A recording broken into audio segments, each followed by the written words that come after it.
دا کم آیاتونه دي چې نبی کریم صلی الله علیه وسلم په هغې باندې قسم خوري چې زما د قسم په هغه ذات د چا په قبضه او قدرت کې چې زما سا ده، که یو کس په یقین سره دا آیاتونه په یو غر باندې ولولي نو غر به الله د خپل ځای نه وخوځوي. دا به ډېر د کمال والا آیاتونه نه وي جي، آیاتونه خو ټول د کمال والا دي، خو چې د کومې په باره کې نبي علیه السلام داسې فضیلت ښودلی نو یقینا چې دا آیاتونه د یادولو قابل دي او دا د لوستلو قابل دي جي. هغه دا دي عبدالله ابن مسعود رضی الله عنه یو صحابي دی، دا یو ورځ د یو مریض په خوا باندې تېرېده. هغه مریض په ډېرو سختو مرضونو کې مبتلا و. عبدالله ابن مسعود رضی الله عنه د ده په غوږ کې څه کلمات ولوست او شف یې کړه. هغه مریض ته الله د هغه سختو بیمارونو شفا ورکړه او صحت یې ورته ورکړه. نو حدیث کې راځي چې نبی علیه السلام د عبدالله ابن مسعود رضی الله عنه نه تپوس وکړو چې تا د دې مریض په غوږ کې کوم کلمات ویل؟ نو ده ورته وویلې چې د الله پیغمبره ما د سورې مومنون د آخري آیاتونه افحسبتم انما خلقناکم عبثا وانکم الینا لا ترجعون، دا آیات د دې آیت نه واله تر د اخره پورې دا تقریبا درې څلور آیاتونه غالبا جوړیږي،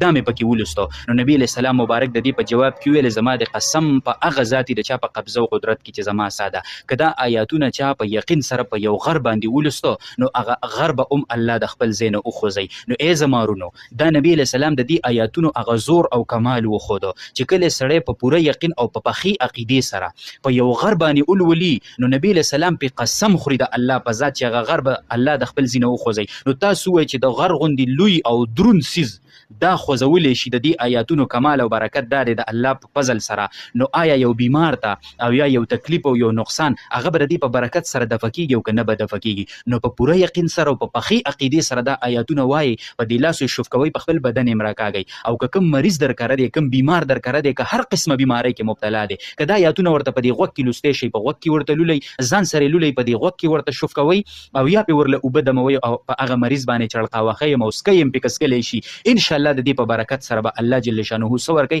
شفا ورکوي. اتلسمه پاره چې د کوم دغه نه شروع کېږي که نه نو دغه صورت ختمیږي، نو د دغه صورت اخري آیاتونه دي، دغه تاسو وایئ او لولئ، الله به د دې تاسو ته ډېر کمالات درکوي، په خپل هم خپل کوي او نور امت ته هم ورسوئ. وصلی الله علی